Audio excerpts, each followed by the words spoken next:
एक मित्र ने पूछा है, सब ठीक है फिर भी इंसान इतना बेचैन क्यों है? ये शुभ है कि इंसान बेचैन होता है। बेचैन होता है इसीलिए वो विकसित होता है। और सब ठीक है से तात्पर्य क्या होता है?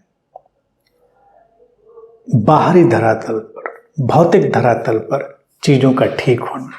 व्यक्ति के पास पर्याप्त पैसा हो जाए, पर्याप्त सुविधाएं हो जाए, संबंध प्रियजन वो सब कुशल मंगल से हो, ठीक ठाक हो, तो व्यक्ति कहता है कि सब ठीक है। अब ये तो जो ठीक होने की बात है बड़े बाहरी धरातल पर है, भीतर तो उसकी संभावनाएं भी उसको पुकारती हैं। और जब तक व्यक्ति अपने अंतरतम में छुपी हुई संभावनाओं की पुकार को सुनकर उन पर न चले और वहां तक न पहुंचे, वो बेचैन ही रहेगा।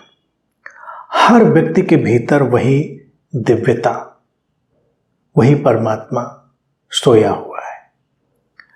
मनुष्य के बारे में हमेशा ये बात ध्यान रखनी है कि वो पशु से परमात्मा तक की यात्रा है। मनुष्य बीच का पड़ाव है।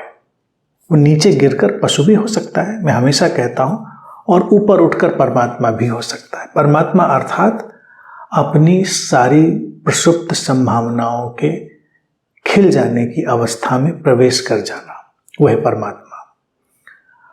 और उसकी जो प्रसुप्त संभावनाएं हैं वो ना खिलें, वैसी ही बंधी हुई, वैसी ही छुपी हुई रह जाएं, उसी तरह से पास में बंधनों में जकड़ी हुई, तो पशु की तरफ गिर जाना है।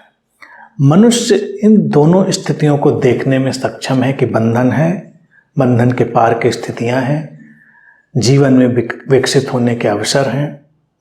वो अपनी गलतियों को देख सकता है, गलतियां सुधारने की प्रक्रिया देख सकता है, जीवन की अच्छाइयां देख सकता है। क्षुद्रता और विराटता के अनेक अनेक पहलुओं को मनुष्य देख सकता है। यही उसकी क्षमता और यही उसकी महानता भी है। अब रोचक बात यह है कि जब सब ठीक होता है तो मनुष्य ज्यादा बेचैन हो सकता है अगर वो संवेदनशील हुआ, क्योंकि तब वो जो आंतरिक तल है वो ज्यादा सशक्त हो जाता है, प्रबल हो जाता है। और जब बाहरी स्थितियां बहुत संघर्ष में होती हैं, व्यक्ति को रोटी कपड़ा मकान के लिए संघर्ष करना पड़ रहा है और बहुत सारी चीज़ों के लिए जूझना पड़ रहा है, उसको अपने सर्वाइवल के लिए जूझना पड़ रहा है, तब वो आंतरिक तल की जो पुकार है वो मध्यम हो जाती है, छुप जाती है। क्योंकि अस्तित्व भी चाहता है कि पहले व्यक्ति जीवित हो, सर्वाइव करे। और जब वो जीवित होने की अवस्था को ठीक ठीक उपलब्ध हो जाता है, तब फिर से वो अंतर की आवाज़ जो है प्रबल हो उठती है, शक्तिशाली हो उठती है, फिर वो बुलाने लगती है, फिर उसकी संभावनाएं उसे खींचने लगती हैं, तो बेचैनी आती है। तो ये जो पशु और परमात्मा के बीच खींचा जाना है, यही मनुष्य को बेचैन करता है, तनाव में डालता है। तो एक तो बात यह है कि पहले सब ठीक होने की अवस्था आ जाए तो बहुत अच्छी बात है, वहां से तो आगे जाना बहुत आसान होगा। लेकिन कभी कभी कोई बहुत प्रतिभाशाली लोग भी हो सकते हैं जो सब कुछ ठीक न रहने के बावजूद भी अपनी संभावनाओं की पुकार को सुन लें, अपने भीतर के परमात्मा को पहचानने की तरफ बढ़ने लगे।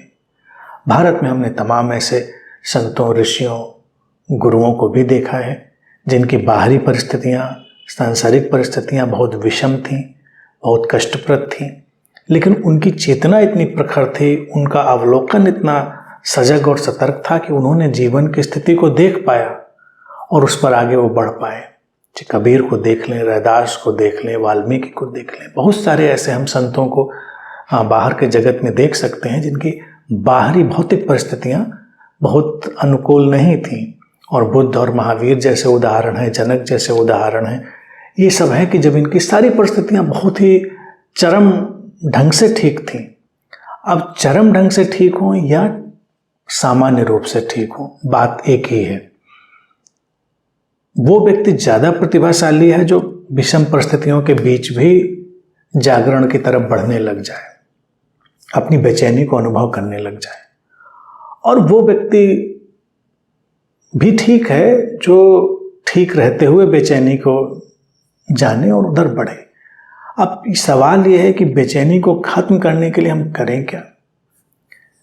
प्रारंभ में तो तमाम लोगों को बेचैनी बेचैनी की तरह ही आती है, उनको खुद भी पता नहीं होता कि हम बेचैन क्यों हैं। वहीं पर अध्यात्म और वहीं पर बुद्धों की देशनाएं काम आती हैं कि बेचैनी इसलिए है क्योंकि व्यक्ति को लगता है शायद हमने ये नहीं पाया होगा तो बेचैनी होगी। संसार में तो यही दौड़ चलती है, उसको तो सब ठीक है लेकिन अभी हमने ये चीज़ तो नहीं उपलब्ध करी इसलिए शायद बेचैन हो, चलो वो भी कर लेते हैं। तो ये दौड़ फिर अंतहीन हो जाती है। अगर कोई ऐसे दौड़ता है तो हम उसको यही कहेंगे कि उसकी बुद्धि उतनी प्रखर नहीं, उतनी तेज नहीं है। बुद्धिमान व्यक्ति होगा तो वो जान लेता है कि सुविधाओं का जो रंग रूप स्वाद है वो जो इतने में है वो ज़्यादा में भी वही होगा। जैसे सागर को इस किनारे से चखें तो भी वो वैसा ही खारा होगा, उसके भीतर जाके चखें तब भी वो खारा ही होगा। तो प्रतिभा तो यही है कि देख लिया हमने वासनाओं के फैलाव का जगत, वस्तुओं का जगत, वो वैसा ही होगा। हाँ, बस व्यक्ति सामान्य सांसारिक रूप से ठीक ठीक अवस्था में आ जाए वो तो उचित है, उतने प्रयास में उसको जाना चाहिए।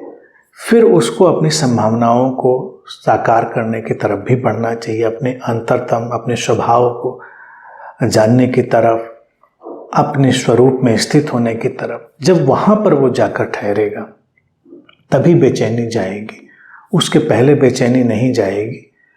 तो इसलिए बेचैनी से बेचैन होने की ज़रूरत नहीं है, बल्कि सब ठीक रहते हुए अगर बेचैनी का भाव है तो उसे एक प्रसाद की तरह देखना चाहिए, एक शुभता की तरह देखना चाहिए और उस बेचैनी की उंगली थाम कर आगे चलना चाहिए।